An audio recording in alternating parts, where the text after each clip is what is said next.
Bienvenidas y bienvenidos a Radio Semilla, el podcast de la Red de Guardianes de Semillas, donde hablamos de regeneración ecológica y social. Yo soy Javier Carrera y el día de hoy me acompaña William Wadu. William es un francés que lleva mucho tiempo recorriendo América Latina y ha trabajado sobre todo en Ecuador. Y ha dedicado 2 años de su vida a investigar y escribir un libro llamado La Vía de las Ecoaldeas. El día de hoy nos comparte un poco de su vida, de cómo llegó a este tema y de cómo fue el proceso de investigación. Y también entramos en una conversación sobre qué son las ecoaldeas, cómo se forman, cuáles son los retos que enfrentan. También quisiera comentarles de parte nuestra, del equipo de producción de Radio Semilla, que estamos muy agradecidos con la gente que ya se ha suscrito. Ustedes saben que el podcast se sostiene gracias a ustedes, no hacemos nada de publicidad y dependemos enteramente de los oyentes y las oyentas que valoran nuestro trabajo y deciden apoyarnos. También tenemos un programa de descuentos gracias al apoyo de diversas personas que nos han ofrecido en sus productos y servicios dar descuentos a las personas que se suscriben a Radio Semilla. Quisiera mencionarles 2 de los 15 proyectos aliados. El primero es Madre Semilla, que es una plataforma educativa en línea de la Red de Guardianes de Semillas. Tiene cursos que ustedes pueden seguirlos completamente en línea, que van desde temas como producción de semillas y huertas urbanas hasta otros temas como salud reproductiva, cocina, bioconstrucción. Madre Semilla nos ofrece un 10% de descuento en todos los cursos a las personas que se suscriban a Radio Semilla. Pueden ver más información en madresemilla.com. Y también está Huerta Luna, que es un espacio de producción y experimentación permacultural en Galápagos. Karina Bautista, que es la guardiana de esta huerta, ha escrito un libro muy bonito, Las 3 M's, donde describe el proceso para practicar agricultura regenerativa. Karina nos ofrece un 25% de descuento en la compra del libro para quienes participen en el programa de apoyo a Radio Semilla y pueden ver más sobre ese libro en huertaluna.com. También les comento que hemos hecho una linda alianza con el proyecto Culturas Permanentes, que están lanzando el primer congreso virtual sobre ecoaldeas y permacultura. En este congreso se va a explorar las estructuras organizativas, legales e invisibles que utilizan las ecoaldeas exitosas. Son 25 especialistas que van a compartir sus experiencias para ayudarnos a superar los desafíos y evitar los errores más comunes que se cometen al formar ecoaldeas. Puedes ver todas las conferencias gratis durante 24 horas los días del evento, que se llevará a cabo del 3 al 6 de octubre. Después del congreso, solo podrás acceder a las conferencias adquiriendo el paquete raíz por $69 americanos. Los miembros de Radio Semilla obtendrán un cupón del 30% de descuento que se los vamos a enviar a sus correos. A propósito, si eres miembro y no has recibido ningún correo, por favor, contáctanos. Para todos los demás, queridos oyentes, van a encontrar el enlace al Congreso en las notas del episodio, en el canal de Telegram y en nuestras redes sociales. Por favor, ingresen con este enlace para que sepan que llegan referidos por Radio Semilla. Es interesante que justo esto surgió coincidiendo con la entrevista a William, entonces espero que este episodio también les inspire a conocer más sobre las ecoaldeas y de repente accedan al Congreso. Sin más, les dejo en compañía de William, espero que lo disfruten mucho. Nos vemos la próxima semana. Hola William, ¿cómo estás? Bien, muy buenos días. Muchas gracias por invitarme al programa de podcast de la Red de Semillas. Es un gusto William. Estamos aquí en tu casita que está en Tumbaco y es un espacio bastante verde y bonito. Pero tú no vienes de aquí. Y cuéntanos un poco, ¿dónde naciste? Bueno, nací en Francia, en el norte de Francia, para ser más exacto, en la ciudad de Calais. Y vine al Ecuador hace más de 20 años. La primera vez fue en el 98. Yo vine por un contrato de una empresa francesa, Alcatel, para trabajar en un tema de telecomunicaciones aquí en Ecuador. ¿Y esa es tu formación? ¿Eres telecomunicador? Esa es mi formación, más bien ingeniero en telecomunicaciones, en gestión de proyectos. ¿Y cómo fue tu infancia allá? ¿Vivías en el campo, en la ciudad? ¿Cómo te relacionaste con estas ideas de la tierra? Wow, es una pregunta interesante y compleja porque supongo que mi interés por la tierra es más como a raíz de un caminar, ¿no? De ir descubriendo otras realidades, ¿no? Bueno, mi infancia en Francia fue en la ciudad de Calais, de hecho. Ahí, bueno, aunque cambiamos, mi papá era policía, ¿no? Entonces con él le mandaban a otra ciudad, teníamos que seguir y cambiamos como así 3 o 4 veces de ciudad, pero quedándonos en el norte de Francia. Así que, bueno, vivimos en la ciudad básicamente, pero mis mejores amigos, ya que eran ciudades pequeñas, mis mejores amigos eran hijos de agricultores. Entonces pasaba bastante tiempo en las fincas ahí en el norte de Francia. Y de hecho, cuando salíamos a farrear, teníamos que recorrer unos no sé cuántos kilómetros, a veces hasta 80 kilómetros para llegar a una discoteca en el campo ahí botado, ¿no? ¿Y cómo era ese campo? Descríbenos un poco, sobre todo comparando a cómo es acá en el Ecuador. ¿Qué similitudes y qué diferencias ves? A ver, la primera imagen que me viene a la mente son como campos bastante extensos, ¿no? Con máquinas, con bastante maquinaria. Y monocultivos, supongo, ¿no? Y monocultivos, claro, muchísimo monocultivo. De hecho, cuando veo una imagen de satélite, ¿no? De esta región, tú ves así como que parcelas bien rectangulares, así súper bonitas desde lo alto, ¿no? Uh-huh. Pero claro, cuando vas ahí es monocultivo, ¿no? Es poco triste, de hecho, se ve todo así plano, hay como parchecitos de bosques, remanentes, pero no, ya no hay mucho. Parece una fábrica de comida nada más. Parece, de alguna forma, sí. Pero en esa época yo no me daba cuenta, ¿no? Más bien era como vivía en la ciudad. Pasar el tiempo en una finca ahí era divertido porque había un montón de escondites, dormíamos en la granja y era simpático, o sea, no tenía conciencia de todo eso. ¿Y qué te provocó esto de venir al Ecuador? ¿Ahí inicia el camino o ya de antes tenías inquietudes diferentes? Ya de niño pasaba bastante tiempo también había una agencia de viaje en Cali. No me acuerdo cómo era el nombre, pero de vez en cuando mi mamá me dejaba ahí en esa agencia mientras hacía sus compras en el mercado, ¿no? Entonces yo pasaba recortando revistas de varios países y había 2 regiones del mundo que siempre me fascinaron: Egipto y también América Latina, que sean así, yo recolectaba así imágenes de sitios arqueológicos de México, de los Andes, etcétera, ¿no?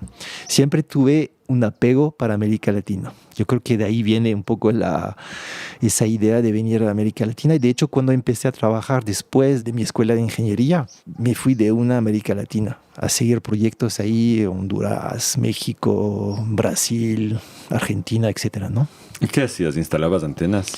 No, tenía que diseñar las redes en esa época, las primeras redes de celulares. Ah, mira tú, ¿qué años estamos hablando? Estamos hablando del 94. Ah, ya. Sí.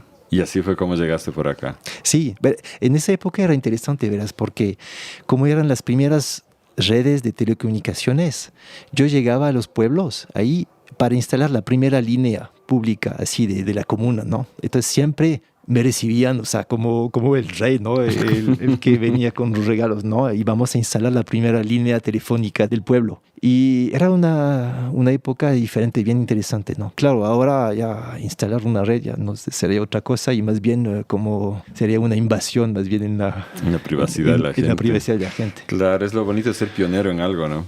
Y entonces, ¿ahí te quedaste ya por acá? Sí, bueno, después yo he vivido en varios países, ¿no? En México, por ejemplo.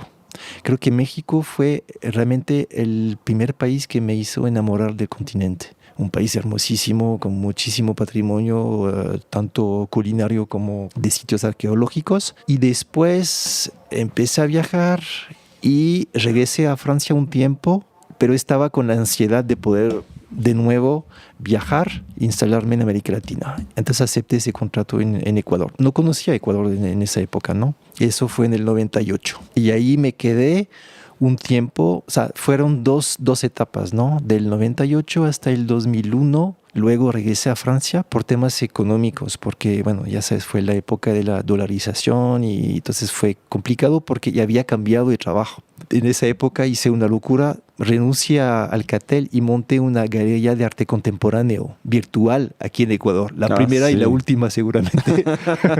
No fue muy buen negocio. No sé si hubiera sido un buen negocio porque no duró mucho. No me dejó el tiempo de ir construyendo esa propuesta porque vino la dolarización y tuve que cerrar la agencia y me regresé a Francia. Ahí me quedé unos años, de nuevo viajé en varios países para el tema de telecomunicaciones y en el 2007 volví al Ecuador. Ahí con otra onda, ¿no? Porque desde siempre estaba metido en movimientos alternativos en Francia, ¿no? En varias asociaciones, pero lo concreté en esos años en Francia, durante los cuales he creado una fundación, Latitud Sur, que fue una fundación que operó en Perú, primero, por la región de Iquitos, luego en Ecuador y en México. Duró un buen tiempo, ¿no? Hicimos proyectos de reforestación, de apoyo a las culturas indígenas, más que todo en el oriente, ¿no? Y eso empezó a tomar cierta dinámica y en 2007 decidí volver al Ecuador para encargarme de esa parte, ¿no? Y para hacerte un resumen rápido así, de 2007 así hasta 2013, cuando llegó un nuevo gobierno, ahí tuve que dejar esa cuestión de la ONG porque ya no tenía cómo vivir lastimosamente de ese compromiso y ahí pasé a tomar la gerencia de una agencia de viaje. Eso fue hasta el 2019 cuando decidí dejar esa cuestión y dedicarme a temas de responsabilidad socioambiental. Así que cambié varias veces de vida, ¿te das cuenta? Y desde el 2019, claro, con la pandemia fue otro cambio, ¿no? Ese tiempo disponible lo dediqué a temas de consultorías en transición en las empresas, etcétera, y también a la redacción de un libro. Que es el tema principal que nos ocupa hoy, La Vía de las Ecualdeas, que es un libro publicado en francés. Sí. Lo publicaste en Francia y no sé si va a estar disponible en castellano algún rato. ¿Va a estar? Me encantaría, sí. Pero me va a tocar viajar bastante en el continente para poder hacer una versión en español, ya que hay muchísimas propuestas interesantes en el continente. Perfecto. Entonces, tú has estado siempre vinculado, dices, a la cuestión alternativa. ¿Qué significa eso? ¿De qué manera te vinculaste aparte de la fundación? A ver, si vuelvo en esa historia, fui miembro de una asociación política fuerte en esa época en Francia, que se llama Francia-Cuba, Asociación Francia-Cuba. Entonces viajaba muchísimo en esa época a Cuba, lo que me generó un montón de problemas, obviamente, con las autoridades francesas. Pero viajé ahí y estaba escribiendo bastante ahí documentos sobre lo que pasaba en Cuba, ¿no? Y después de unos viajes ahí a Cuba ya descubrí otra realidad también, que me hizo abrir un poco me hizo entender otras cosas diferentes de cómo funcionaban las cosas en Cuba, ¿no? Entonces me retiré un poco de esa cuestión y siempre en mi región, en Calais, estaba vinculado con asociaciones de alimentos sanos, ¿no? Aunque no era muy fuerte en esa época todavía, ¿no? Pero igual sistemas como las canastas, por ejemplo. Y después ya cuando regresé del Ecuador, la primera época, en 2001, me vinculé con una asociación francesa que se llama Arutam, del nombre Shuar. Arutam, sí. Uh-huh. Y es una asociación fundada por un etnofarmacólogo que trabajó bastante años con los Shuar y decidió ayudarles y especialmente en entender la forma de pensar el tema de sanación, el uso de plantas medicinales, etcétera, ¿no? Y el concepto global de lo que es la salud, ¿no? Entonces fue interesante porque aprendí con él muchísimas cosas y empecé en esa época a acompañar gente que quería descubrir la medicina tradicional. Eso fue básicamente a partir del 2001. Entonces trabajé bastante en la asociación, ahí construimos proyectos. En esa época hice también unas locuras más joven, ¿no? Digamos. Diseñé un barco en Perú, fue para Perú, ¿no? Un barco grande, ¿no? De dos cubiertas. Un barco que mide más o menos unos 30 metros de igual. ¿Y tú lo diseñaste? Claro, lo diseñé, después lo hice, claro, confirmar por un ingeniero sí, en eso, porque no me quería arriesgar. Pero en cambio sí me fui al astillero en Iquitos, pero son astilleros de ahí botados, ¿no? Bien escondidos. Y construimos ahí el barco, un barco inmenso, bastante bueno. Y la idea del barco era permitir a que unos conocedores de las plantas medicinales puedan volver a enseñar eso en las comunidades indígenas que necesitaban recuperar ese conocimiento. Entonces lo que hacíamos es que el barco tenía un pequeño laboratorio para hacer pruebas, etcétera, hacer preparaciones también. Y entonces íbamos por los ríos, el Corrientes, el Marañón, etcétera, a que él enseñe de nuevo a las comunidades que nos pidieron eso. Fue bien bonito. También hicimos otras campañas con la Cruz Roja, etcétera, pero era un barco dedicado a esas actividades. ¿Y qué resultados tuvo? La verdad no tengo seguimiento de eso. No te sabría decir hoy cómo fue. Me imagino que son cosas tan así dispersas. No, tampoco medimos bien el efecto y el resultado de todo eso, ¿no? Pero tú sientes que hubo un efecto de todo eso. En algunas partes seguramente, eso sí. Uh-huh. Yo me acuerdo, por ejemplo, de una vez que bajamos en un pueblo, creo que fue en el río Corrientes, una comunidad ahí clásica, ¿no? En la orilla de ese tipo de río. Había una señora que nos vino a ver porque había escuchado que había un chamán que venía de la ciudad de Iquitos, ¿no? Y su hijo estaba con la cara hinchada, bastante hinchada. Y era chistoso porque bajó de la casa, nos vino a ver y pidió al chamán de que le ayude con su hijo. ¿Qué puedo hacer? Y el chamán ya giró la cabeza y dice, verás, esa planta que tienes enfrente de tu casa, justo enfrente, no, a unos 2 metros, le sacas las hojas, preparas de tal forma, etcétera, etcétera. Ya, o sea, le dio la receta, le aplicas y nosotros cuando de nuevo bajamos vamos río abajo con el barco, paramos de regreso y vemos el efecto. Ya, eso hicimos. Y de hecho, creo que fue una semana y media después, ¿no? Que bajamos. Vimos el chico, la cara, había vuelto a su tamaño normal, ¿no? Entonces sí, fue efectivo. Y para mí fue la ilustración de esa cosa del interés de hacer ese tipo de proyecto. Aunque, como te dije, no es que medimos realmente los efectos, ¿no? El impacto. ¿Cuánto tiempo estuvieron con el barquito chamánico? O sea, en total, o sea, hasta hoy. El barco ¿sigue? Existe en Iquitos, ¿no? O sea, son bastante años ahora, son como ya unos 12 años, básicamente. ¿Y sigue recorriendo? Mucho menos ahora, porque el tema es que es un barco de madera. Entonces estaba envejeciendo también, entonces siempre había unos costos de mantenimiento y tuvimos que hacer un poco de turismo con ese barco también para mantener y tener ingresos, ¿no? ¿Y cómo financiabas todo eso? ¿Con el turismo? Al final sí. Al inicio fueron financiamientos de algunas empresas. Creo que había una empresa suiza que nos ayudó con la construcción del barco, con el diseño del proyecto también. Todo eso gestión tuya, de conseguir el financiamiento. O sea, ¿y a quién se le ocurrió la idea de este barco? La idea del barco fue mía, porque, ¿verdad? Eso vino de una expedición que montamos con unos amigos, una expedición que llamamos Carishina. Pusimos el nombre Carishina ahí en el barco y en esa época alquilamos un barco a una ONG que nos ayudó para bajar desde el Coca hasta Santarém, en Brasil. Ah, mira tú, qué bestia. Sí. ¿Y eso era turístico?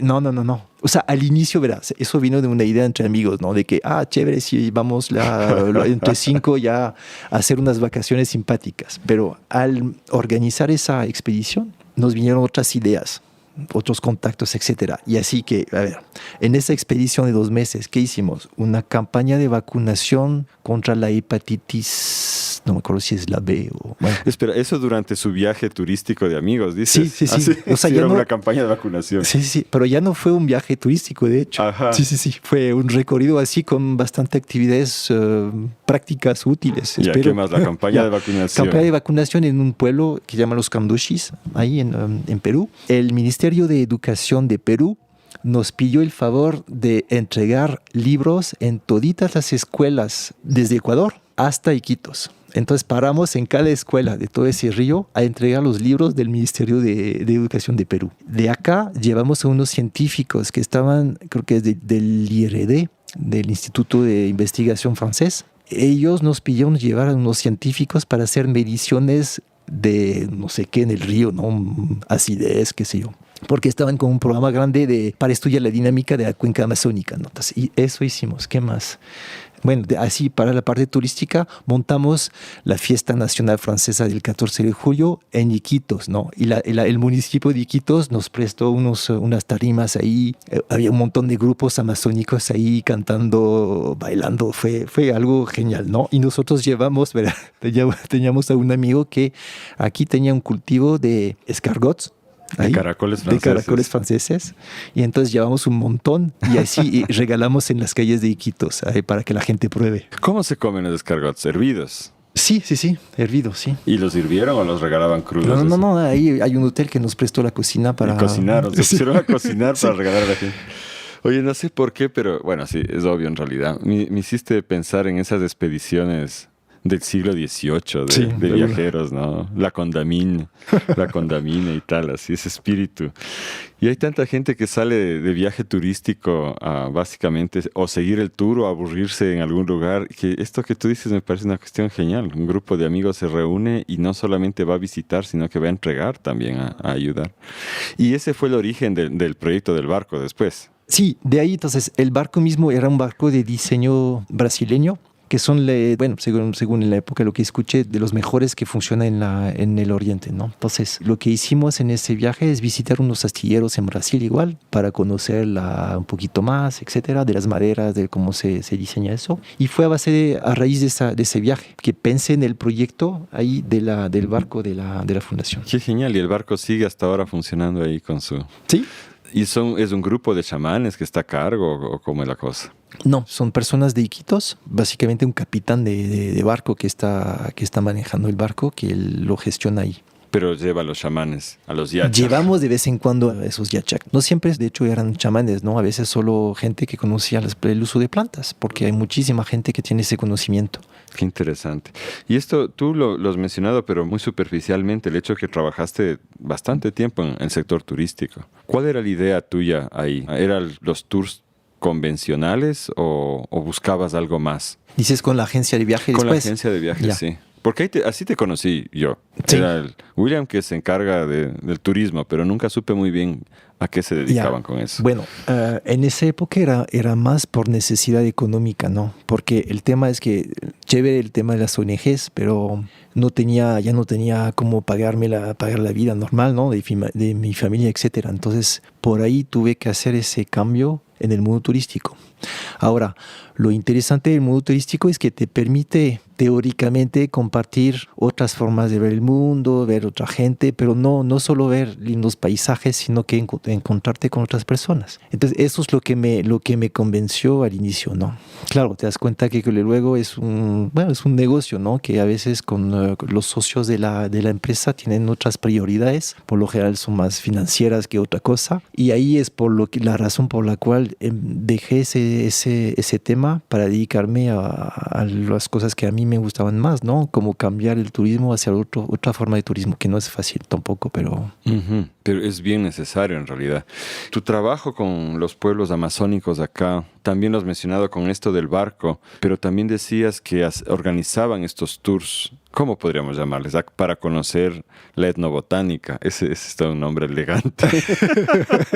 Claro, porque también hay gente que lo ve de una forma bastante negativa eso. Sí. Y hay conflictos también que ocurren. Yo recuerdo que hace no mucho tiempo... ya son unos años. Había una protesta del pueblo Cofán respecto al uso que se estaba dando al yagué, a la ayahuasca en Europa, sin seguir las prácticas ancestrales y sin ningún reconocimiento hacia ellos. Se ha montado un tremendo negocio en torno al consumo de ayahuasca. ¿Cómo ves tú este tema? Sí.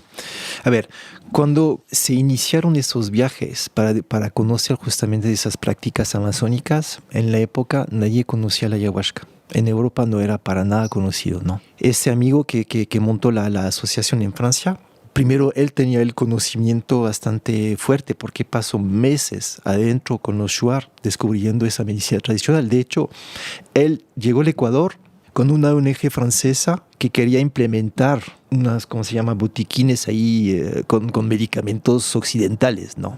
Y ahí se dio cuenta de la estupidez del proyecto porque ellos disponían de todo y no, ¿para qué les íbamos a invadir con esos químicos, ¿no? Y ahí fue como él descubrió un poco más ese pensamiento, pero lo descubrió no como una oportunidad de negocio, sino que más bien una riqueza cultural inmensa para toda la humanidad, ¿no? Existen obviamente otras prácticas similares en otros países, pero fue súper interesante. Cuando le conocí a él, al inicio, ¿no? Fue en el 2001 y como te digo, en esa época muy poca gente conocía la ayahuasca. Creo que había un solo libro publicado en el tema en francés en esa época. Y con él empezamos a montar esos viajes y más que todo, el fruto de los viajes era apoyar acá el reconocimiento de las prácticas chamánicas. Entonces, en esa época, por ejemplo, ayudamos a la Federación Shuar, la FICH, si no estoy mal, a montar un consejo de Ubishin. El Ubishin es el chamán Shuar, para conseguir de parte del Ministerio de Salud el reconocimiento de esa práctica, que no fue, nunca lo logramos de hecho, pero era una pelea interesante porque no me acuerdo si en esa época había una subsecretaria de salud bicultural o alguna cosa así, ¿no? Para manejar esos conceptos de la salud en los pueblos indígenas. Entonces, por una parte tenías a esa gente que venía, que viajaba a conocer esas prácticas y nosotros teníamos todo un protocolo, ¿no? No era como, por ejemplo, una sola sesión y ya, qué bonito, y te vas. Había todo un proceso manejado con los chamanes para ver cómo en 4 sesiones, en 2 semanas, podíamos tratar malestares, cualquier cosa. Claro, fue un reto, ¿no? Porque te haces encontrarse 2 mundos totalmente diferentes. Pero fue interesante porque, claro, no solo seleccionamos a esa gente, o sea, teníamos un proceso de selección. No eran turistas así clásicos, de hecho, ni visitaron Ecuador en esas épocas, ¿no? Pero 2 semanas ahí metidos en la selva, durmiendo en el piso. Éramos tan locos que la gente dormía en el piso, con unas hojas en el piso y un mosquitero. No, ni siquiera. Un techito así encima por si acaso iba a llover, pero nada más. Entonces así que tenemos un montón de historias bien bonitas de cómo se encontraron con la fauna local. ¿Y cuál fue el resultado de todo eso? El resultado, primero hoy, después de ¿cuántos años? Casi 20 años. Primero sigue existiendo esa asociación, ¿no? Sigue funcionando y sigue apoyando a los pueblos indígenas de una forma u otra. No solo en Ecuador, sino en México, en Perú, un poco en Colombia, de hecho. Y hay muchísima gente que ha descubierto la medicina tradicional, pero no de una forma comercial, digamos. Uh-huh. De hecho, una de las razones por las cuales después dejamos ciertos viajes es por eso lo que tú mencionas, ¿no? Para darte un ejemplo, en Iquitos, que es la meca de la ayahuasca, la meca en el sentido incluso malo, ¿no? Porque se ha vuelto un negocio ahí tremendo, ¿no? Te vas a Iquitos y tienes restaurantes que te proponen dietas para ayahuasqueros, si no te basta la ayahuasca, te hacen unas mezclas con otras cosas de los Andes, etcétera. O sea, hay un relajo ahí y me da pena porque la ayahuasca es más que solo una práctica, es una cuestión espiritual y sagrada. Y vender la ayahuasca como se hace en Europa por internet, para mí es un horror, ¿no? No puedo... Uh-huh. Es sacarla de contexto completamente. Es sacarla de contexto, claro, sí. No, y además que es una práctica la práctica de los estados de modificación de conciencia es algo que se ha perdido muchísimo en Europa. Existió un tiempo, pero se perdió un montón. Entonces, son culturas que no tienen referencias para poder manejar esos estados de modificación de conciencia. Solo el trago. Sí. Entonces, para algunos se vuelve como un trip, un viaje así, qué bonito, ya estoy viendo un montón de imágenes simpáticas, pero no entienden la profundidad del proceso y cómo lo que significa eso como herramienta importante en las comunidades indígenas. ¿Para qué sirve eso? ¿Por qué lo hacen? No son drogadictos, ¿no? O sea, son miles de años que utilizan ese proceso para justamente manejar cualquier desequilibrio en la comunidad y o sea, es... La diferencia entre una forma de vida y una moda, ¿no? Eso es lo que hay a la final. Bueno, y para irnos acercando al tema ¿cómo se liga todo esto con las ecoaldeas? A ver. Bueno, es un poco como la combinación de todas esas experiencias. De alguna forma, verá, yo diría que mi carrera de ingeniero me ayudó a estructurar mi pensamiento. Ya. Linda herramienta, útil de hecho, pero lo que me ayudó después es el contacto de ese trabajo con los pueblos indígenas. Eso me abrió completamente la mente. O sea, ya no podía seguir pensando como en las casillas que te enseña la escuela académica clásica, ¿no? Entonces, ellos me abrieron la mente y básicamente me permitieron ver todo eso de forma holística, ¿no? El turismo lo que me aportó es la posibilidad de compartir esas cosas, ¿no? Lo que estoy intentando hacer ahora también, en crear unos nuevos circuitos turísticos para que la gente vaya descubriendo algo más profundo, ¿no? ¿Estás trabajando en eso ahora? Sí, ahora, aunque ya me hice otro cambio porque ahora que estoy en una ONG ya no me da tiempo para hacerlo, ¿no? Pero sí me gustaría en algún momento retomar eso porque es lo que llamo los viajes de transformación. Para mí, si es que al viajar vas a contaminar, de una forma, tiene que ser útil, ¿ya? Para ir al otro lado del mundo, para pasar 2 semanas en la playa, está bien, no voy a criticar eso, pero no es lo mío, no me interesa. Entonces quisiera que la gente que venga al Ecuador a conocer, vuelva a su país transformado, o sea, pensando de forma diferente. Después de haber tomado conciencia de alguna cosa, ¿no? Comparando. Bueno, eso. Interesantísimo. Yo creo que tenemos que conversar después del podcast. A ver cómo ligamos eso con lo que está tratando de hacer la red, que va por ahí también. Pero bueno, no te interrumpo, dale. No, entonces, para terminar de contestar a tu pregunta, todo eso, para mí, o sea, la Ecoaldea es como la culminación un poco de todas esas cuestiones, ¿no? Esas preguntas que me hice. Me fascina, por ejemplo, la prospectiva, ¿no? Es intentar entender los escenarios a futuro de la sociedad, y tú sabes que en esos días, especialmente en Europa, donde tienes acceso a muchísima información, te das cuenta que sí, bueno, sin ser pesimista, ya el futuro suena un poco como oscuro, ¿no? En lo que nos viene encima. Entonces, cuando estudias todo eso, te dices, wow, ¿qué podemos hacer? O sea, hay cosas que son demasiado grandes para nosotros y eso se puede manejar a nivel de gobiernos o a nivel internacional, pero ¿qué podemos hacer a nuestra escala? Para mí lo importante de una Ecoaldea es que es casi un laboratorio a cielo abierto de nuevas propuestas. Es lo suficiente pequeño para que tú puedas probar otras cosas, y esas cosas son romper con los paradigmas de la sociedad dominante, ¿no? Dejar de pensar en lo que uno tiene, pero más bien en cómo son las personas, ¿no? Oye, yo creo que ahí primero tenemos que explicar qué es una Ecoaldea, porque no todo el mundo de los que nos escuchan lo comprende. ¿Qué es una Ecoaldea?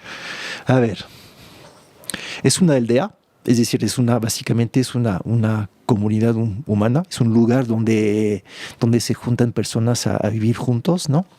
Y ECO, por lo general, esa gente sí tiene una preocupación cuanto al tema ecológico en el sentido grande, es decir, su relación con lo que le rodea, ¿no?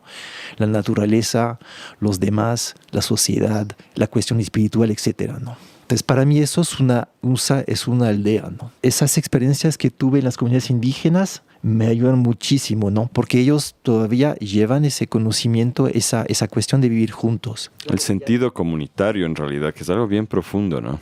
Claro, o sea, todos esos conceptos de la INI, etcétera, de la reciprocidad entre las personas, son conceptos de los que necesitamos ahora, porque lo que aporta la sociedad occidental, digamos, en su sentido grande, claro, hubo cosas positivas, pero estamos viendo que ese modelo ya no funciona, más bien es peligroso porque nos estás llevando a un suicidio colectivo tremendo, ¿no? Entonces tenemos que cambiar eso y volver a buscar los equilibrios.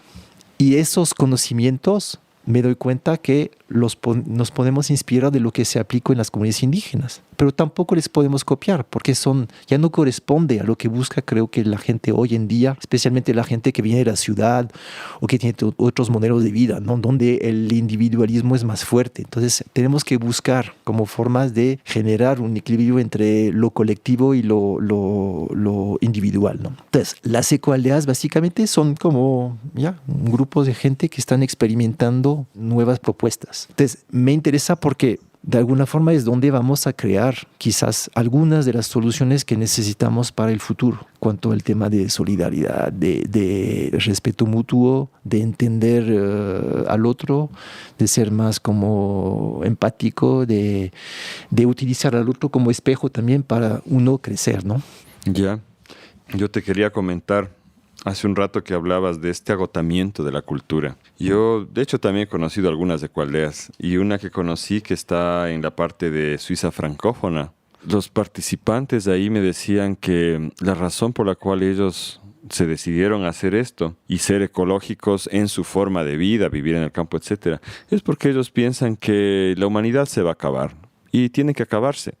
Y lo que se trata es de tener un fin digno, de extinguirnos con dignidad. Entonces yo les escuchaba con bastante asombro como latinoamericano, ¿no? Porque en ese momento pensaba en la población de acá tanto en la población indígena, los costeños, etcétera. Y decía, esto no cuadra en mi cultura en absoluto. Nosotros no somos una cultura vieja y cansada, sino una cultura joven que quiere pelear por su lugar en el mundo.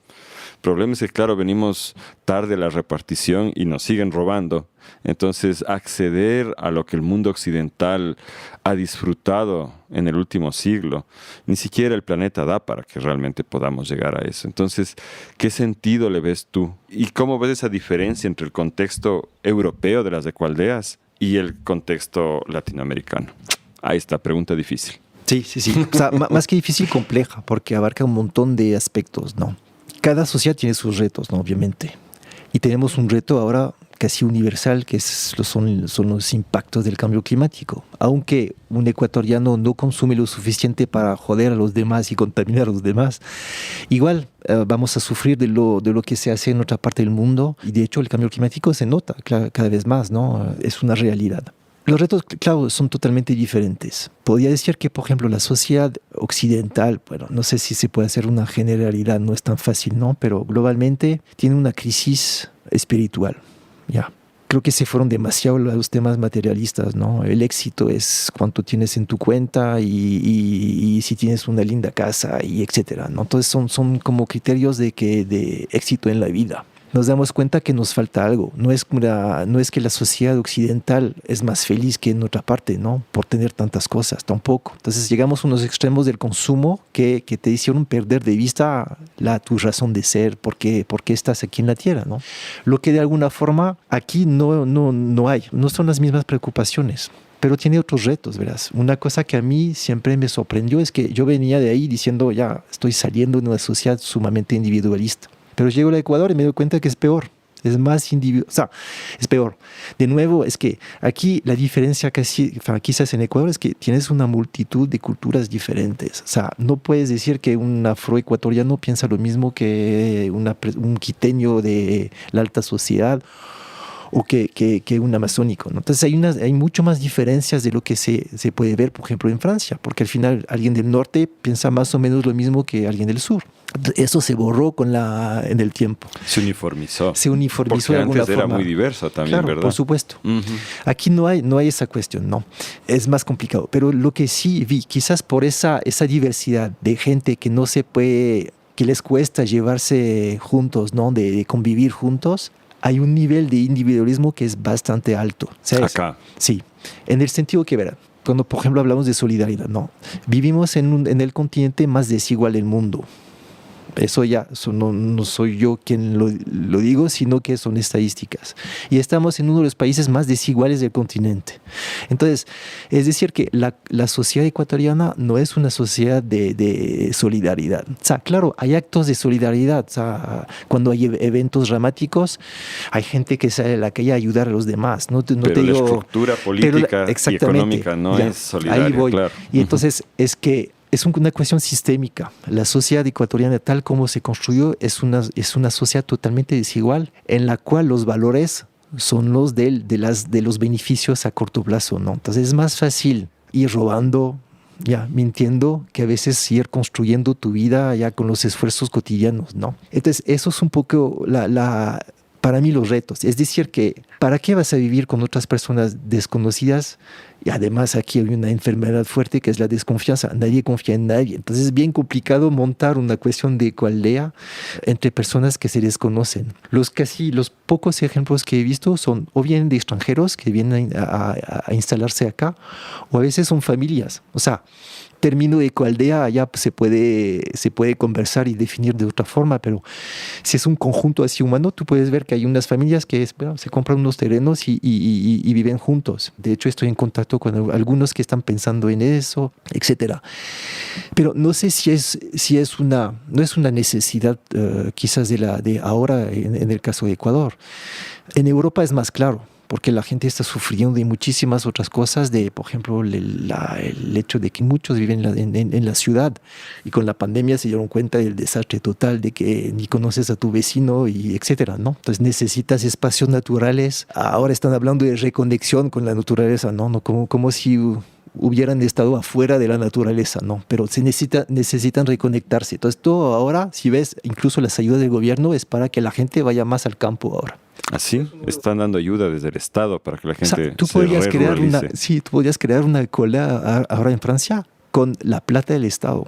Te van a dar 50.000 euros para hacer un proyecto ahí comunitario. Es una locura. Entonces, en el caso de Ecuador es diferente, definitivamente.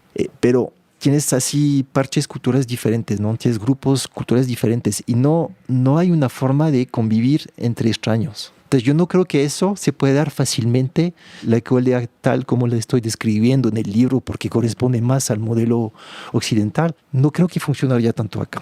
Pero hay cosas interesantes que sí se pueden implementar a otro nivel de como grupos de fincas o sea, hay que pensarlo de otra forma que corresponde más a la cuestión cultural local, ¿no? Yo ahí añadiría algo y no es por discutirte, pero más bien apoyando lo que decías de que hay toda esta variante cultural.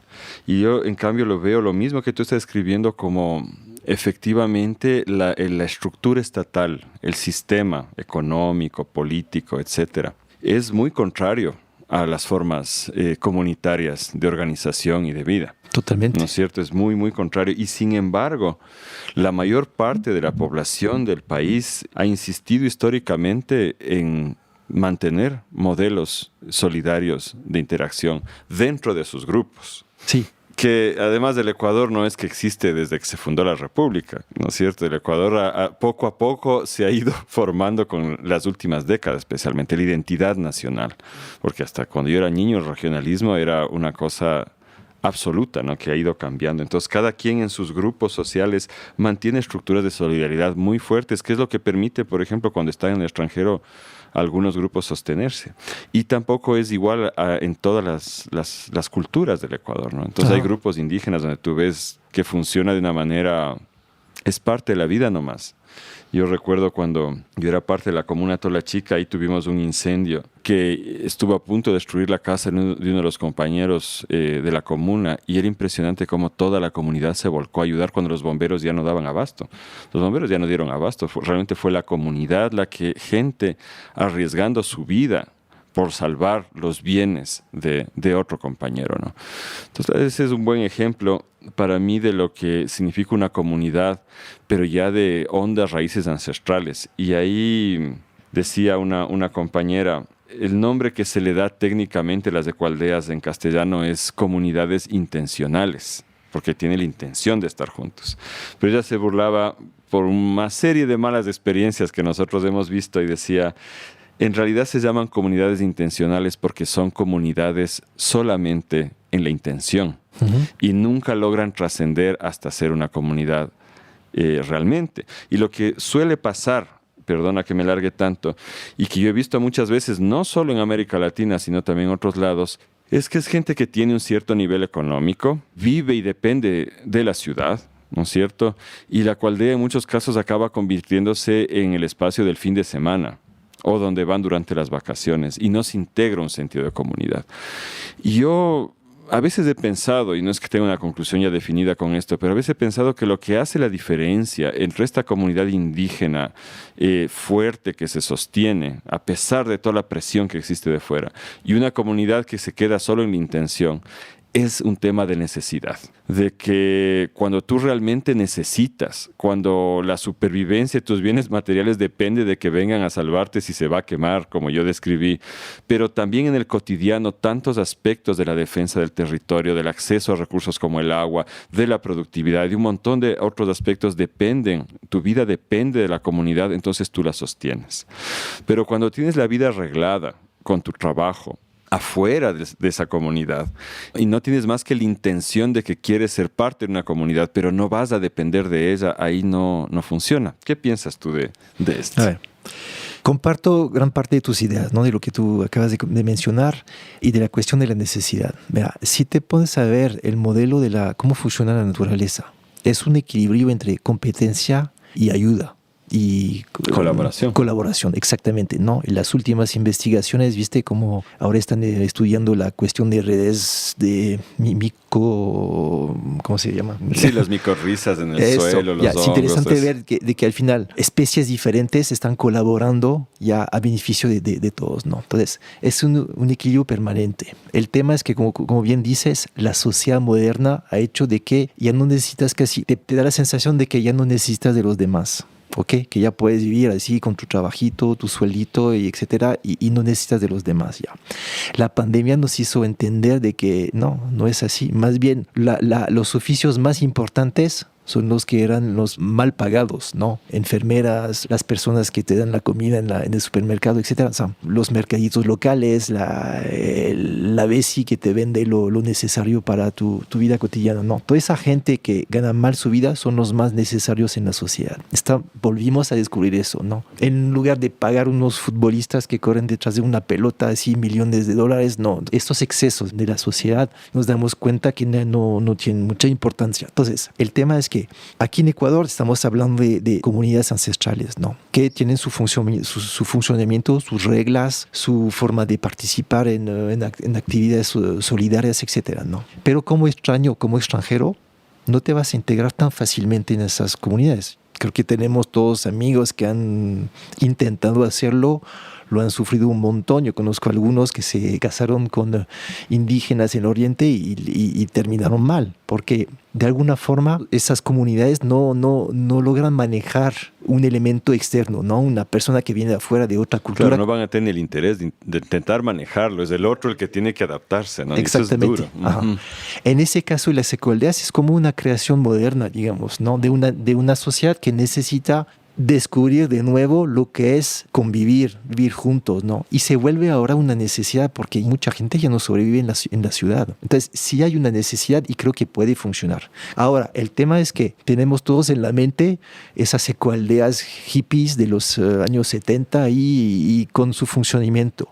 Y sabemos por qué nunca funcionó esa cuestión, ¿no? Porque no es que habían borrado ellos las reglas dominantes de la sociedad, sino que era una forma de rebeldía, pero sin siempre unas bases así pensadas. El tema es que las nuevas ecoaldeas que se proponen ahora en Europa, hay una diversidad inmensa y hay unas que aprovechan ahora los últimos descubrimientos tanto en neurociencias para entender cómo funcionamos. Son personas que han seguido un camino de apertura espiritual, que han tenido un montón de experimentos. Como me dijo un chamán hace recién, verás, me dijo, el futuro del chamanismo está en Europa.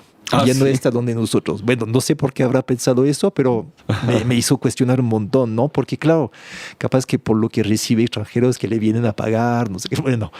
Claro, pero también es el hecho de que allá está recibiendo investigación, aporte económico, etcétera, mientras que acá se sigue suprimiendo y persiguiendo. Cierto. Y el Estado apoya, al contrario, a la industria farmacéutica en contra de cualquier otra práctica, no solo el chamanismo, ¿no? Ajá. Uh-huh. Eso sí es una realidad sistémica. Totalmente. Entonces hay como una especie de despertar, digamos, en Europa, que es interesante. Hay una nueva dinámica. Hay como, hoy en día creo que más o menos 2,000 propuestas entre ecoaldeas y digamos, lugares alternativos, solo en Francia, ¿no? En toda Europa no sé cómo será, ¿no? Pero hay una dinámica nueva, súper interesante, y veo muchísima gente que está soñando, porque también es una cuestión de sueños, y la gente no siempre se da cuenta de lo que significa volver al campo, sobrevivir en el invierno europeo ahí y produciendo tu comida. Bueno, a veces realmente hay unos... Es de romantización. Sí,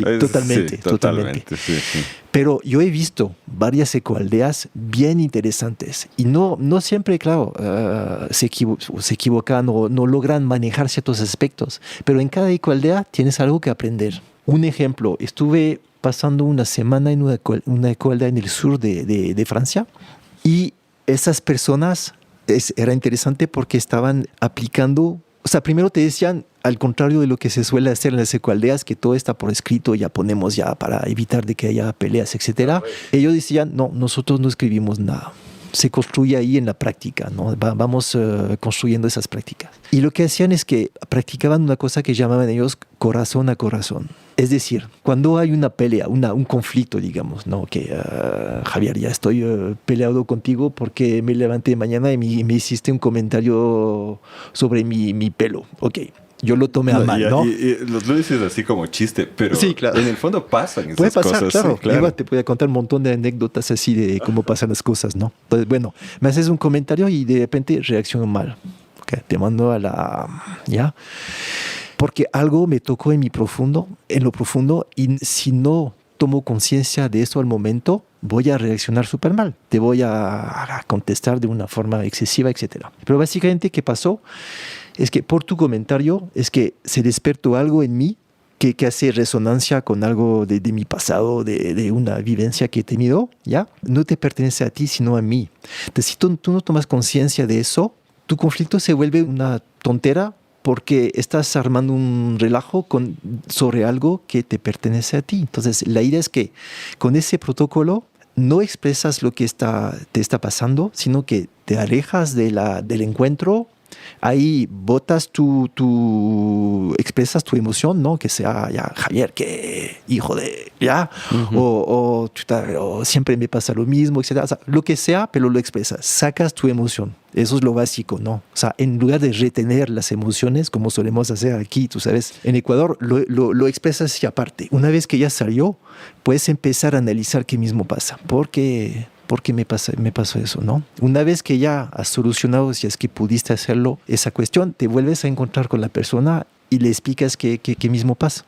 Y puede ser que eso genere de nuevo una otra reacción con la otra persona, y entonces ese proceso te permite desarmar desde el inicio potenciales conflictos que no son constructivos, que no te sirven de nada, ¿no? Pero la cuestión en eso, la madurez, es que tienes que aceptar que el otro te sirva de espejo. O sea, ya no abrirte cuando alguien te hace un comentario así fuerte, sino aceptar que alguien te exprese directamente lo que siente. Eso es uno de los retos que tenemos, por ejemplo, aquí en la sociedad ecuatoriana. Tú sabes que la gente no te expresan las cosas, no quieren el conflicto, no te van a decir las cosas, más bien todo se hace ya, digamos, por atrás un poco, ¿no? Y esa susceptibilidad yo lo veo como algo que tenemos que trabajar acá en la sociedad ecuatoriana, porque necesitamos eso para crecer. Yo necesito que tú me sirvas de espejo para entenderme, ¿no? Para saber dónde estoy fallando, qué es lo que puedo cambiar, si es que hay que cambiar algo en mi personalidad, pero necesito eso. Somos animales sociales, ¿no? Sí, creo que tienes razón bastante ahí. Ahora, estas 2000 ecoaldeas que tú has visto que han surgido en Francia, ¿esto es en los últimos años que ha habido un boom? Sí. Entonces son proyectos nuevos. Sí, y bueno, no son solo ecoaldeas, ¿no? Estoy hablando también de lugares alternativos que en francés le dicen lugares terceros, ¿no? Donde estás haciendo propuestas, por ejemplo, de empresas sociales, económicas, pero en un lugar concentrado, ¿no? Donde tienes varios servicios de reparación. Esos viejos oficios que hay todavía en Ecuador, donde puedes reparar lo que tú quieras, en Francia ya no existe. Ya no vas reparando nada, o sea, botas todo y te compras nuevo. Esa sociedad de consumo llegó a un extremo, ¿no? Entonces, están volviendo a crear oficios que son de reparación, de ayuda social, etcétera, y son interesantes, ¿no? Pero sí es reciente, es bastante reciente, es un fenómeno que, no sé, quizás tiene unos 10, 12 años. Todo esto que estás conversando me hace pensar en un autor francés, justamente, que él propuso esta teoría del decrecimiento. Serge Latouche. Sí. No sé si tú lo has leído y no sé si su obra de alguna forma influencia a todo este movimiento que está surgiendo. Es decir, ¿hay en Francia, en Europa, una conciencia de la necesidad de decrecer? Bueno, como en todo, ¿no? Hay parte de la sociedad que tiene conciencia de eso. O sea, si te pones a pensar efectivamente en las limitaciones del planeta, el hecho de que no tenemos recursos infinitos, de ley, para poder cumplir con los deseos de consumo de toda la humanidad, o sea, vamos a tener un problema, hay una contradicción ahí. Entonces, por eso muchos están pensando en el decrecimiento, como Latouche, ¿no? Ya sabemos que el planeta es finito, ¿no? Tiene recursos limitados y lo estamos viendo con el petróleo, ¿no? Es decir, que si queremos seguir con el mismo modelo de sociedad consumiendo cada vez más, creciendo en el concepto del crecimiento del PIB, por ejemplo, hay una contradicción, no lo vamos a lograr. Los chinos ni siquiera van a conseguir el mismo nivel de vida que los gringos, no hay forma. En Norteamérica se consume casi el equivalente de 5 planetas, creo que de recursos o más todavía. Entonces no hay forma de que toda la humanidad tenga el mismo estilo de vida que los norteamericanos. Bueno, entonces, viendo eso, no es que necesitamos un decrecimiento, es que lo vamos a vivir de ley. O sea, no hay forma de evitarlo. Entonces, o sufres del decrecimiento, porque ya está pasando, de hecho. Tú sabes que, por ejemplo, en Europa hablamos de crecimiento, pero Europa ya no crece desde hace años. Lo que esconde la realidad es el hecho de que como hay dentro del cálculo de crecimiento del PIB se incluye lo que es los temas financieros, ¿no? La especulación, etcétera. Entonces, eso te hace creer que estamos creciendo, pero no se crea ninguna riqueza con eso, sino que son movimientos que enriquecen a los más ricos. Especulación. Es especulación, ¿no? De hecho, creo que si bien me acuerdo, el 85% del dinero que fue creado durante la pandemia en Europa se fue a la especulación.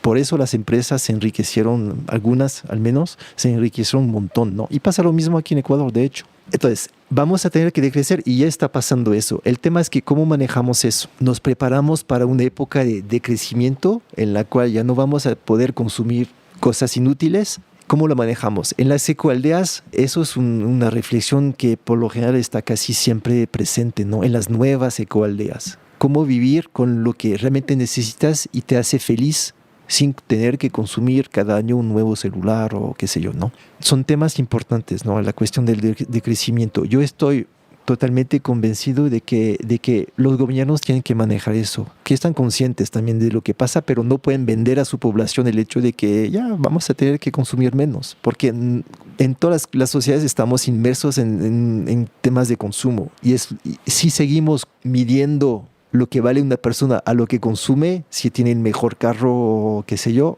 vamos a seguir en lo mismo y algún día eso tendrá que acabarse. Esto que tú dices se podría resumir en una metáfora, ¿no? Es como que nuestra sociedad es un avión grande, viejo, dañado y ya con poco combustible. Y el tema del crecimiento es si es que logramos aterrizar ahora, mientras tenemos todavía la opción, o si seguimos consumiendo como estamos del planeta entero y nos estrellamos. O sea, la final es solamente mientras más tardemos en aterrizar, en bajar de esa nube, más fuerte va a ser la caída. Esto del decrecimiento también me hace pensar a mí, o lo que acabas de decir ahorita recientemente, en el summa causae, ¿no? En esta idea que se mal traduce en buen vivir y que fue muy manipulado por un par de gobiernos atrás, pero que es un poco lo que estás diciendo y que también es lo que dice Charles Latouche en este libro que, si tienen curiosidad, oyentes, búsquense, se llama El pequeño tratado del decrecimiento sereno, y que está disponible en PDF, yo sí lo he encontrado en internet. Entonces, lo interesante de las ecoaldeas es que están pasando de estos conceptos teóricos, porque estos conceptos están ya ahí desde los 60, 70, no solo Serge Latouche, sino también otros pensadores, están pasando ya a la práctica.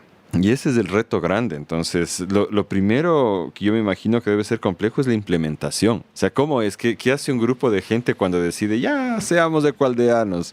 ¿Cómo se empieza una cosa así? ¿Cómo transicionas de lo que tú has podido ver? Bueno, si me refiero a las experiencias que he visto que son las más interesantes o más duraderas, digamos, porque muchísimos fracasan, ¿no? O sea, como te decía, hay una cuestión de sueño, ¿no? Hay un alto índice de fracaso, dirías tú. Claro, es el 90%, verás. Oficialmente, o sea, de las pocas estadísticas que existen, el 90%. Por principalmente dos razones. La primera es que la gente no comparte la misma visión. La razón por la cual quieren hacer una ecoaldea. Eso es fundamental. Pero eso te funciona en cualquier proyecto. O sea, si no nos juntamos y no tenemos la misma idea del proyecto, cada uno va a jalar por su lado y no vamos a construir algo duradero, ¿no? Pasa lo mismo en las ecoaldeas. Y la segunda razón son los conflictos humanos. Las expresiones del individuo, ¿no? De que si es que cedo algo en el colectivo, va en contra de mis intereses y no acepto eso. Ya, entonces ahí te decía lo del tema del individualismo. Y es chistoso porque tengo una amiga que me decía, ella trabaja asesora un montón de colectivos en Estados Unidos y en Francia. Y me decía, verás, tenemos todos la idea de que en Estados Unidos la gente es sumamente individualista. Y dice, pero verás, en Francia es peor. Es más difícil hacer un colectivo en Francia que en Estados Unidos. Entonces, a veces tenemos todos así como unas imágenes, ¿no?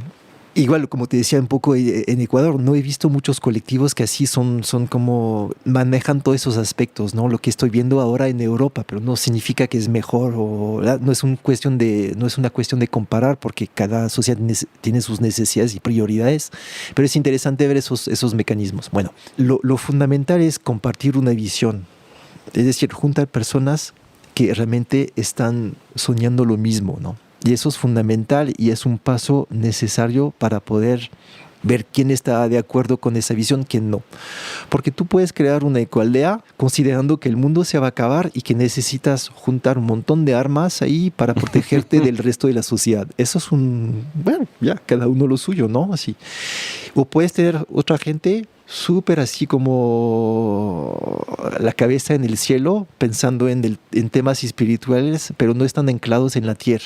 ¿Ya? El summa causa abarca todo eso. Es interesante, ¿no? Ver ese equilibrio global de la sociedad, qué es los componentes que hacen que una sociedad funcione, ¿no? Entonces, el primer paso es eso, ¿no? Ver si la visión está compartida entre varios. Y lo segundo es hablar de ecología interior.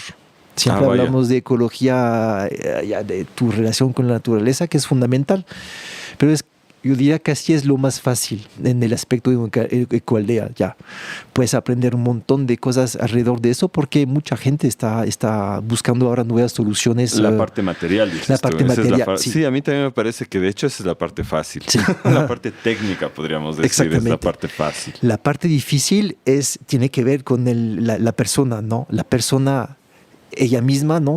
Con su nivel de crecimiento espiritual, su capacidad de pensar en sí mismo y de autoobservarse, ¿no? De cómo ver adentro que está funcionando, cuáles son mis dolores, las cosas que tengo que solucionar, ¿no? Y luego, claro, la relación con los demás. O sea, si vas a pensar en colectivo, te toca aceptar de que de vez en cuando hay cosas que no te convienen del todo y tendrás que aceptar porque es al beneficio de la comunidad. Eso es lo más difícil, una de las cosas más difíciles, ¿no? Y claro, eso se puede manejar de un montón de formas. Te puedes hacer unos reglamentos internos así de 50 páginas para solucionar cualquier situación a gente que les conviene. Ahí está bien. Y hay otros que buscan mecanismos así más como que tienen que ver con las cuestiones del desarrollo personal, de cómo manejas esos dolores, cómo te expresas con los demás, la comunicación no violenta, etcétera. Todos esos mecanismos que son interesantes, pero tampoco hay que limitarse a eso, ¿no? Son elementos de reflexión que te permiten entender la relación con los demás, pero no puedes aplicar así recetas así tan rigurosas, ¿no? Y ninguna herramienta sirve para todos los problemas. Por supuesto. Pero es verdad que ha habido un surgimiento de un montón de cosas. Sociocracia, Dragon Dreaming, comunicación no violenta, tal. Pero esas me parece a mí que trabajan sobre todo el tema de las relaciones entre las personas, pero ahí hay otro aspecto pues que también pesa bastante, que es la relación con uno mismo, porque esa es la base, ¿no? Y a la final, como tú dijiste antes, todos es como que queremos irnos al nuevo mundo, donde todos seremos felices y nos abrazaremos, pero cargando todo el bagaje, la mochila de nuestros traumas, de las expectativas sociales, de las estructuras, de cómo pensamos que se da el poder, de las relaciones de género, de pareja, de cómo pensamos que es la crianza y nuestros traumas, los traumas que todos llevamos de nuestra vida. Entonces son maletas bien pesadas para llevar. No sé si de alguna forma tú has visto que se está empezando a confrontar estos temas, porque añado, ¿no? Cuando tú dijiste las razones por las cuales puede haber los conflictos, yo hace años ya detectaba que en las ecoaldeas que yo conocí, las dificultades, clasificándolas, las que me parecían que estaban más al tope eran conflictos de poder y relaciones de pareja, incluyendo cuando las parejas se arman, se desarman, se intercambian y se arma ahí todo un champús que tiene que ver mucho con las expectativas sociales que la gente tiene respecto al amor. ¿Cómo ves esta cuestión tú? ¿Y se está haciendo algo al respecto del nivel más personal? O sea, hay muchísimas propuestas ahora. Gente que está analizando esas cuestiones, acudiendo a viejas prácticas espirituales de pueblos indígenas de todo el mundo. O sea, están haciendo un montón de movimientos diferentes que intentan ayudar, acompañar a la gente a que maneje esos aspectos, ¿no? De que antiguamente no se habla mucho, ¿no? Quizás en el mejor de los casos podías acudir a un psicólogo que te iba a poner unas casillas ahí, etcétera. Ahora es mucho más abierto y es la parte fascinante. O sea, de alguna forma, como que esos últimos años permitieron de que la gente se abra mucho más cosas, ¿no? No sé si viste, por ejemplo, me estoy apartando un poco del tema, pero esas olas de misiones que hay, de renuncias que hay en las empresas en Europa, en Estados Unidos, ¿no? En Europa también es. Yo muchísimo. Sabía que la gente se está autodesempleando, renunciando a los trabajos. Sí, ¿no? Se está volviendo un problema a nivel nacional, ¿no? De que está analizando el gobierno, porque la gente está renunciando, ya no quiere hacer cualquier trabajo. Claro, es un lujo, ¿no?, de una sociedad que tiene la posibilidad quizás de manejar esa cuestión a nivel económico. Pero es interesante porque significa que hay algo que está pasando bastante profundo y la gente ya no tiene ese miedo de perder su trabajo. Claro, pueden acceder a unas ayudas del gobierno, eso ayuda, full. Pero digo que hay un cambio, hay una cosa interesante. Eso tiene mucho que ver con el hecho de que la gente está cada vez más consumiendo. Digo consumo porque a veces son modas también, pero hay excesos también en eso. Pero consumiendo temas de desarrollo personal. O sea, de verse a sí mismo, ¿no? De entender qué necesito yo como persona, ¿no? Mucho más allá de lo que me obliga o me lleva la sociedad a hacer o a... Entonces, hay todo ese autoanálisis que está pasando en Europa y que, claro, se plasma en cómo funcionan las ecoaldeas ahora, ¿no? Entonces, eso es interesante. En la cuestión del amor, no sé, me preguntaste eso. Claro, he visto en ecoaldeas problemas, ¿no? Cambios de pareja, etcétera.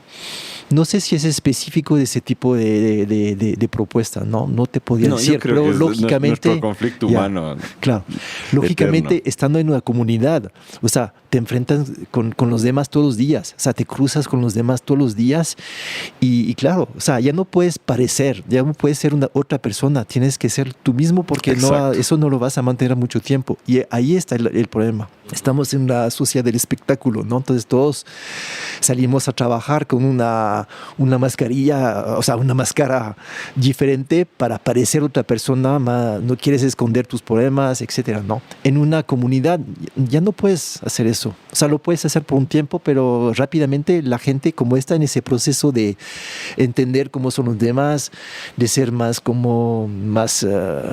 abierto al otro, entonces se van a dar cuenta. Y eso es la parte interesante. Entonces genera conflictos, pero interesantes expectativas también. Para mí son propuestas de positivas, difíciles, pero bien interesantes. Claro, pienso que hay que tener mucho cariño y paciencia, ¿no? Porque esencialmente somos gente rota por muchos conflictos sociales, familiares, etcétera.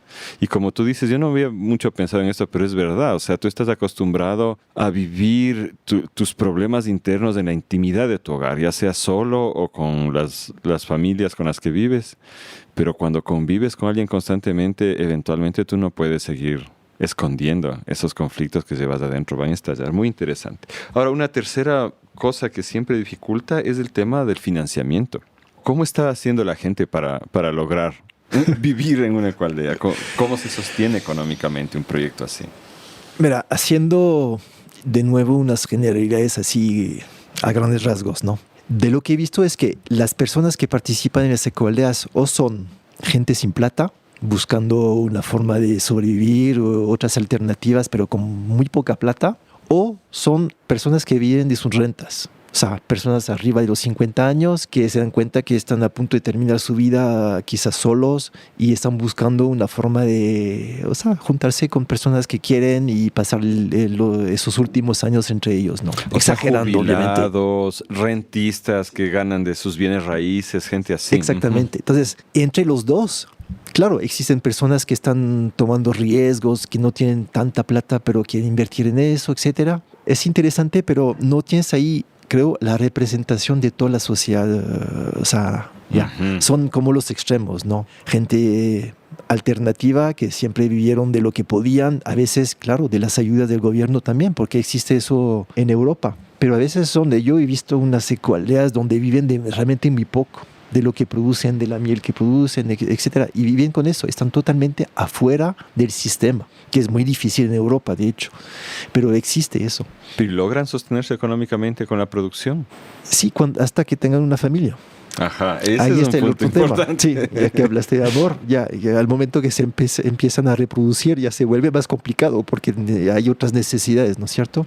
Entonces vas buscando escuelas alternativas, vas montando homeschooling, lo que sea. O sea, hay de todo, pero es bien interesante ver cómo lo hacen, ¿no? Pero se elevan los costos también. O sea, claro. El que no ha tenido guaguas no sabe lo que cuesta tener guaguas. Es brutal. Pero entonces, por lo general, ¿verdad? Simplificando, ¿de qué viven las ecoaldeas? Viven a veces de alojamientos. Básicamente dan servicios de alojamiento, la gente que quiere pasar un tiempo con ellos o las vacaciones. Entonces son bastante activas en el caso de Europa. En julio, agosto reciben un montón de gente, participan a festivales, hacen mercados, venden sus pequeñas producciones, asesoran a otros colectivos cómo hacer una ecoaldea. Eso está pasando muchísimo. Capacitan en todas las técnicas que hemos visto, ¿no? Comunicación no violenta, Dragon Dreaming, etcétera. Hasta viajan entre Francia y Ecuador para dar los talleres de Dragon Dreaming. Entonces son actividades que son interesantes, pero globalmente todavía bastante limitadas. Hay unas ecoaldeas que lograron proponer nuevas propuestas, incluso turísticas, por ejemplo, hacer conocer la región de una forma diferente que no es lo clásico. Algunas acogen a empresas de esas nuevas empresas con una misión social, socioeconómica, ya les rentan un espacio, etcétera, crean dinámicas de interacción. O sea, hay muchísimas propuestas, pero es cierto que no es todavía, están haciendo. O sea, eso son propuestas recientes todavía, ¿no? Inventando nuevas formas de hacer también economía. He visto, por ejemplo, ecoaldeas que están intentando poner incluso criptomonedas para manejar su economía interna, ¿no? Ya, y en todo esto que mencionaste aquí último, suena que son como propuestas de negocio, de interacción económica del grupo en conjunto, pero ¿cómo es internamente la economía de las personas? Es decir, ¿tú ves que puede evolucionar hacia un modelo más parecido a una aldea tradicional, ancestral, donde hay el zapatero, el que cura, etcétera, y hay una economía interna? ¿O hay casos ya así, o la mayoría son como todo el grupo trata de tener un ingreso económico que se reparten luego internamente? ¿Cómo es? O sea, depende eso de la dimensión del colectivo. Lo que tú cuentas ahí de esas ecoaldeas antiguas con esos oficios así tradicionales. O sea, las aldeas no eran ecoaldeas, eran los pueblos de antes. Claro, los pueblos de funcionaba el pueblo. Exactamente. Sí existe. Ya, pero depende de la dimensión también, ¿no? Y una aldea tampoco está desconectada del resto, ¿no? Siempre hay interacciones, como en la historia, pues, hay interacciones con el exterior, hay relaciones económicas también, pero intentan ser más resilientes en el sentido de que justamente quieren tener una economía lo suficiente fuerte para que pase lo que pase afuera, de alguna forma esa unidad se conserve, ¿no? No del todo, porque siempre dependemos de afuera, no todos tienen a un médico, un cerrajero ahí, un herrero ahí en la comunidad, entonces necesitan a veces servicios de afuera, pero están apuntando y intentando apuntar a eso. Y más que todo lo interesante son las redes de ecoaldeas, porque como se dieron cuenta que no pueden vivir así aislados, existen ahora unas redes de ecoaldeas regionales, por ejemplo, donde interaccionan, ¿no? Vas a pasar tus vacaciones en la otra ecoaldea porque se prestan servicios, se intercambian cosas, hicieron monedas sociales alternativas para salir de la economía manejada por los bancos. O sea, son propuestas nuevas igual, bastante recientes, pero interesantes. Muy interesante. Mucho de esto que dices me hace a mí pensar en otro movimiento que sí ya tiene bastante tiempo y es gigantesco. Algún día espero que podamos tratarlo a fondo en el podcast, porque mueve gran parte de la economía mundial y es el cooperativismo. No sé si tú has estudiado un poco de ese tema y cómo ves la interacción entre lo que las ecoaldeas están pretendiendo hacer y los modelos de economía cooperativista que tienen ya una economía comunitaria, pues esa es la base del cooperativismo. Primero diría que la economía es fundamental, ¿no? La economía es la relación entre dos personas que están produciendo cosas y buscamos, o sea, no es un tema solo no son temas de especulación o de ganar más, o etcétera, de desarrollar una ahorros, porque el problema de alguna forma, una de las enfermedades del capitalismo es el ahorro, ¿no? El exceso el dinero es una energía que necesitamos básicamente para que fluyan las cosas, ¿no? Lo peor es cuando está estancado. Es como una enfermedad, ¿no? Cuando está estancado y además en pocas manos. Exactamente, se lo guarda. Ya. Entonces, la idea de ese cooperativismo, de esas nuevas monedas sociales, es justamente evitar esa cuestión de la especulación, ¿no? Tiene que fluir para que sea vivo, que sea una ente viva, ¿no?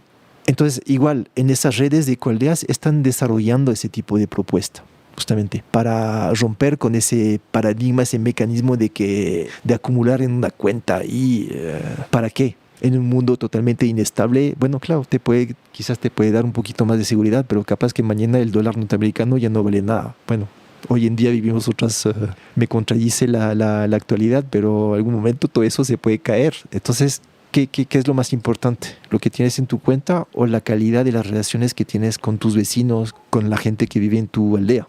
Genial. Para ir cerrando, porque ya estamos cerca del tiempo, yo quería comentarte que, así metiendo como cuña publicitaria, yo también he reflexionado mucho respecto a ese proceso ecoaldeano aquí en Ecuador y cómo no ha pegado, mientras que en países cercanos sí hay unas pocas más ecoaldeas. Y respecto a la relación que tiene eso con nuestra red, la red de guardianes de semillas, y lo que yo he visto es que lo que nosotros hemos hecho es crear un tejido social en base a las fincas que están en distintas comunidades y regiones. Entonces no sé si la ecoaldea es en realidad la única respuesta posible. Creo que lo mencionaste también hace un momento. La cuestión es crear redes de apoyo mutuo, de intercambio, de servicios, que nos ayuden a confrontar los problemas que el sistema nos pone por delante. Y en ese sentido yo recuerdo que hace años ya pasaron por aquí gente de estas redes de ecoaldeas que proponían una receta, básicamente un modelo, que eso es lo que no pegó. No sé si también lo que vayamos a ir haciendo las personas es simplemente caminando y en el caminar buscando las maneras en que podemos relacionarnos y juntarnos entre personas, incluso si no estamos en el mismo territorio. Uh-huh. Y son distintos niveles de apoyo mutuo. ¿Cómo ves tú esta cuestión? ¿O crees que tiene que ser la ecoaldea? No, para nada. O sea, no. Primero, nadie tiene la razón, ¿no? No hay una receta así que aplicar en donde sea, ¿no? Lo que veo es que esas propuestas de ecoaldea, de dónde vengan al final, porque no importa que sea de Europa, de Estados Unidos o de Ecuador.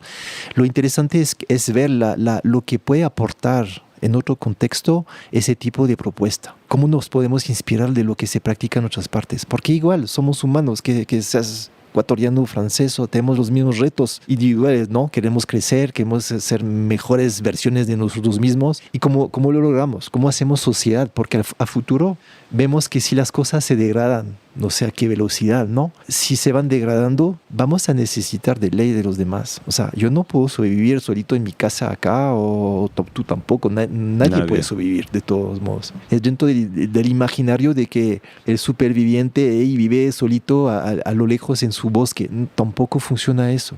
Entonces tenemos que redescubrir las formas de hacer sociedad. Y eso depende de cada sociedad. Como decíamos, por ejemplo, el hecho de que aquí, por ejemplo, podemos sufrir del tema de desconfianza. Aquí, no sé si más o menos que en otra parte. La verdad, yo siento que aquí es un reto, ¿no? Pero si es que constatamos eso, ¿cómo logramos hacer una red de personas más allá de eso? ¿Cómo reconstruimos esa confianza?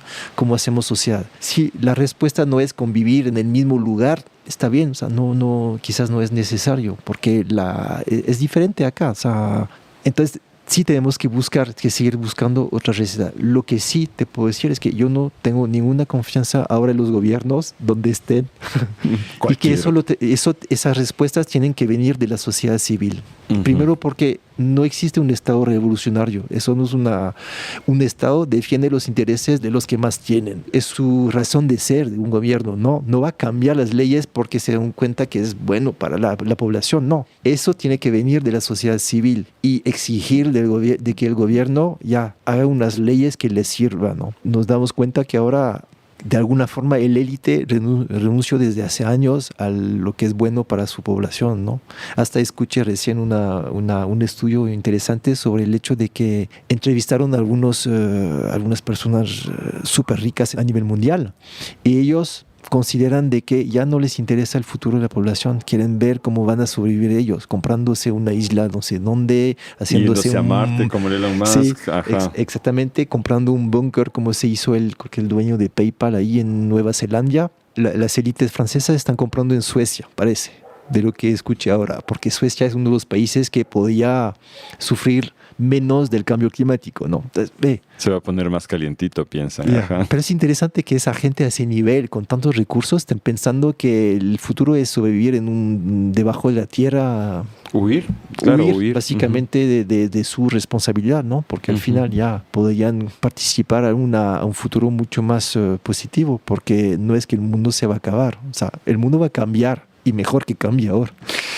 2 preguntas finales, William. ¿Cuánto te tomó hacer esta investigación? ¿Recorriste muchas ecoaldeas? ¿Cómo fue? Sí, bueno, fue un tema complejo, ¿no? Porque son básicamente unos 2 años de trabajo, ¿no? Entre recorrer algunas ecoaldeas en las condiciones de la pandemia, que no fue tan fácil, más que todo entrevistas a distancia, en videoconferencias. Por ejemplo, me interesaban unas experiencias de ecoaldeas en Canadá, por ejemplo, ya. Y ver cómo ellos, porque no contesté a esa pregunta que me hiciste, pero gente que comparte absolutamente la totalidad de sus ingresos. Eso funciona cuando la gente no tiene mucha plata, ¿no? Cuando tienen demasiado. O sea, están gustosos en compartir lo que no tienen, básicamente, exagerando, ¿no?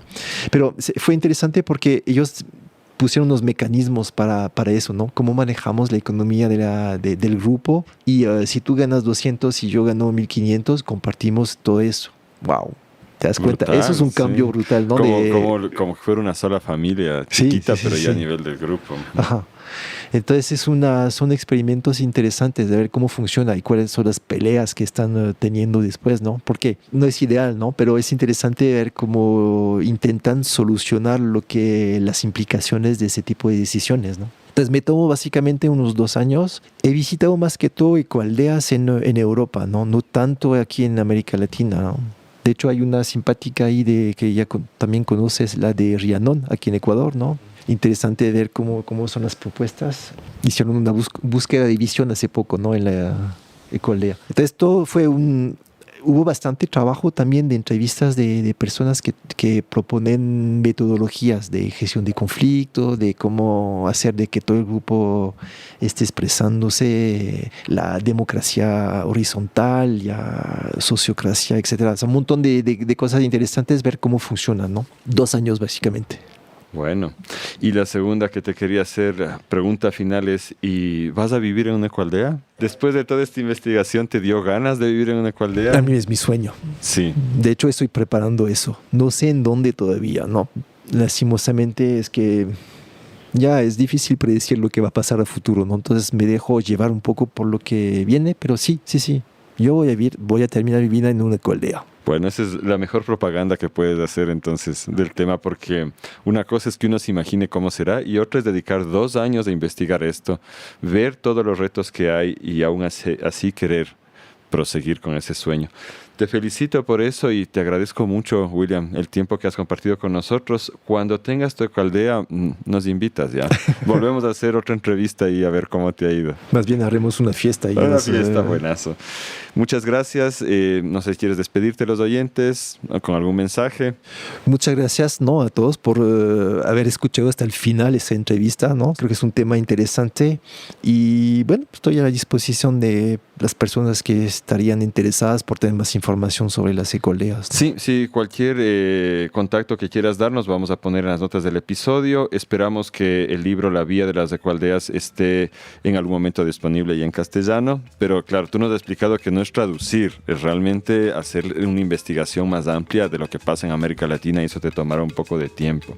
Entonces, queridas oyentes, espero que hayan disfrutado de este episodio y nos vemos como siempre la próxima semana en Radio Semilla.